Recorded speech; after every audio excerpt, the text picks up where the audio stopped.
Eto, sa usaping legal naman natin ngayong araw, inaresto ng mga pulis ang aktres at negosyante na si Neri Naig Miranda dahil sa kasong syndicated estafa at paglabag sa Securities Regulation Code.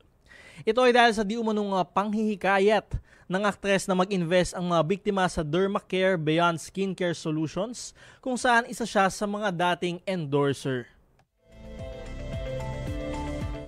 Sinasabing nasa 89 million ang nakuha di umano ng nasabing kumpanya sa 39 na mga investors nito. Sa pahayag naman ni Chito Miranda, ang asawa ng aktres, sinabi niya na kahit kailan ay hindi nanloko ang kanyang asawa o nanghingi ng pera kanino man. Ipinagpaliban naman ng Pasay City Regional Trial Court sa Enero 25 ng susunod na taon ang arraignment ng aktres matapos maghain ng kanyang kampo ng motion to quash. Kaya ito, mainit-init din hong usapin ho ito nung nagdaang linggo. Itong aktres at negosyante na si Neri Naig Miranda, na asawa ho ng bokalistang si Chito Miranda, siya ho ay inaresto para ho sa paglabag dito nga sa Securities Regulation Code at syndicated estafa. So ano ho ba yung Securities Regulation Code na pinag-uusapan natin at ano nga ba yung naging paglabag niya at ano yung magiging kaparusahan kung sakaling ikaw ay mahatulang guilty nga ho dito sa paglabag sa batas ho na ito.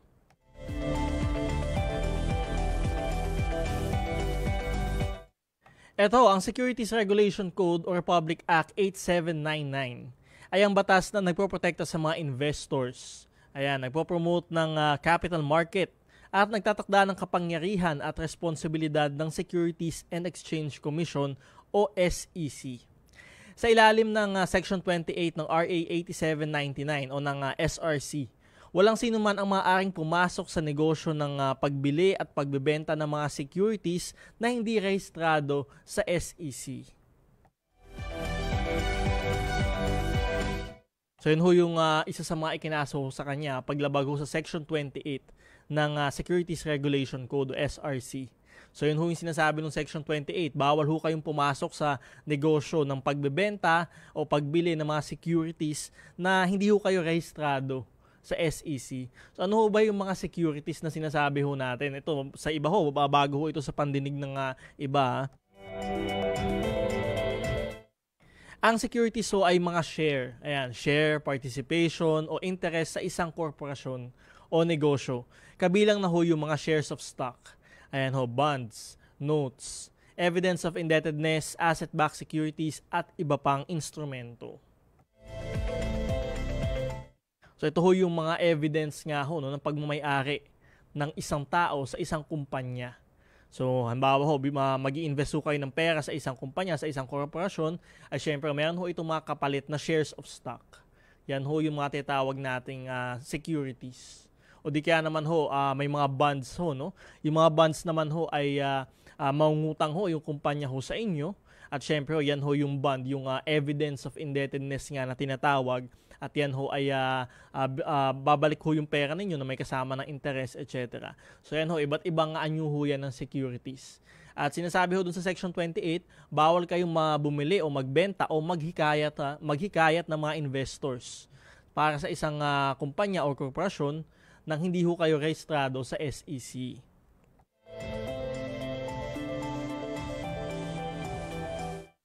Ngayon ho, ano yung magiging kaparusahan sa paglabag dito? Ang paglabag sa Section 28 ng SRC ay may multa na hindi higit sa 5 milyong piso o pagkakakulong ng hanggang 21 taon o 21 years o parehong pagkakakulong o multa. So mahaba-haba din ho yan. Ito ho ay ang fine daw ay nasa 5 milyong piso, 5 million pesos o di kaya pagkakakulong ho hanggang 21 years. So mahaba ho talaga yan. At yun nga ho, dun sa actress nga ho na si Neri Naig Miranda ay kung hindi ho nagkakamali, 14 counts nga daw, no? 14 counts ng paglabag dito sa SRC ang sinasabi nga ho isinampa ho sa kanya. Ngayon ho, may paglilinaw ho ang SEC dito. Sinabi ho nila sa isang panayam na hindi sila yung nagsampa ng kaso kay Neri Miranda.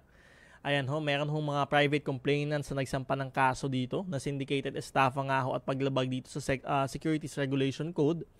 At syempre nga ho, nilinaw ho nila na yung pag-endorse ho ng produkto ng mga artista ay ayan ho, pinapayagan ho nila. Ang hindi ho nila pinapayagan ay yung pag-endorse o panghihikayat na mag-invest sa kumpanya. So ayan ho, malaki ho ang kaibahan ho niya na.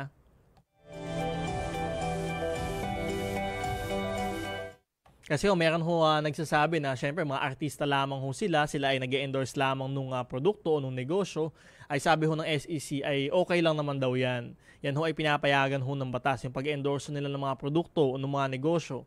Pero ang hindi ho pinapayagan ng batas ay yung paghihikayat ho na mag-invest doon sa kumpanya o doon sa negosyo na kanilang ine-endorse. So ayan ho. Kaya titingnan ho natin kung meron nga ba talaga naging paglabag nga ho no dito sa ating Securities Regulation Code.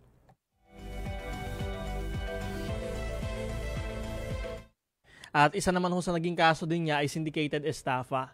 So ayan ho, kaya ho siya nakakulong at kasi ho ito ay non-bailable offense. Ito nga ho syndicated estafa.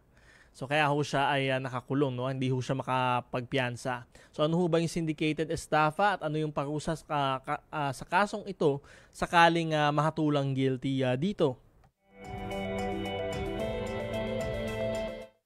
Ito, tinatalakay natin sa mga ibang episode ng ating programa sa ilalim ng Presidential Decree 1689 o PD 1689. Ang syndicated estafa ay sinasampa sa isang sindikato na nakagawa ng krimen na estafa o anumang anyo ng swindling sa ilalim ng Revised Penal Code. So, ibig sabihin ho, kapag estafa, meron ho diyang panloloko. Ayan ho.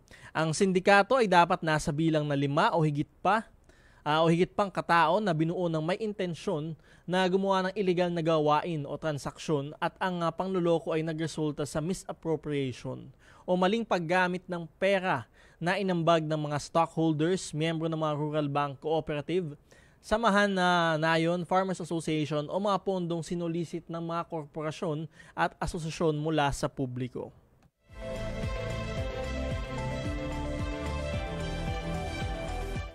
Kaya ayan ho, ang kinaiba ho nung estafa sa syndicated estafa ay yung syndicated estafa ay ginawa ho ng at least 5 na katao. So dapat ho, at least 5 katao ho para ho mayroon tayong kasong syndicated estafa. At yun nga ho, syempre ang estafa, at least kahit isang tao lang ho ang gumawa sa inyo yan, ay maaari ho kayong sampahan ng kasong yan. At yung pinagkaiba nga din ho ay syempre ho yung sa penalty. Sinabi nga ho natin kanina, yung syndicated estafa ay non-bailable ho. At yung estafa ay maaari naman ho kayong mag-bail ho dyan.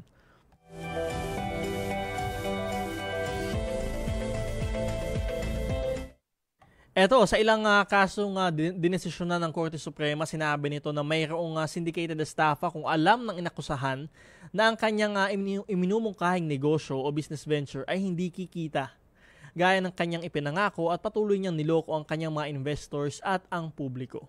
Sinabi din ng Korte Suprema na hindi porke nalugi ang isang negosyo o hindi naabot ang mga target nito ay meron ng panloloko. So meron hong syndicated estafa kung alam ho nung nag-engganyo ho sa inyo na mag-invest sa isang kumpanya na talaga namang hindi ho totoo ang kanyang sinasabi o wala ho talagang posibilidad na kumita ng ganung kalaki yung inyong investment o di kaya yung mga ipinangako ho nila ay talagang hindi naman ho talaga totoo o talagang hindi naman ho feasible. Ayan ho, meron hong syndicated estafa ho dyan, lalo na kung at least 5 tao ho ang talaga namang nanghikayat at na gumawa ho ng mga illegal na aktibidad na ito. So ano hong kaparusahan sa syndicated estafa? Ang syndicated estafa ay may parusang habang buhay na pagkakabilanggo. Life imprisonment ho yan sa ilalim ng Presidential Decree 1689. Kaya ayan ho, talagang itong kaso ho na ito ng actress na si Neria Naig Miranda ay talagang mabigat ho ito itong syndicated estafa at syempre ho itong paglabag sa Securities Regulation Code. Kaya mahaba-haba pa po ang tatakbuhin ng kasong ito, ngunit sana ay lumabas din ang katotohanan at mapanagot ang mga taong nagkasala. Lalo na ho dito, sinasabi ho ng mga biktima ay sila ay natangayan ng halos 90 million na pesos noong kumpanya nga ho. No? ay talagang hard-earned money ho yan ng mga investors ho. At dito ho, 39 na katao ang natangayan nga daw ng ganung kalaking halaga. So sana ho ay ito magpatuloy ho ang mga pagdinig dito at lumabas din ho ang katotohanan at talaga namang ho makulong ho, no? O maparusahan kung sino man ang talagang dapat maparusahan. Sa pagbabalik ng Usaping Legal, sasagutin ko naman ang inyong mga katanungang legal. Mag-text na inyong katanungan, komento o reaksyon sa ating programa sa cellphone number na 0917-626-1169, 0917-626-1169 o hanapin ang ating live stream sa Attorney Danny Galang Facebook page at sa Facebook page ng Radyo Pilipinas. Magbabalik ang Usaping Legal matapos lamang ng ilang paalala.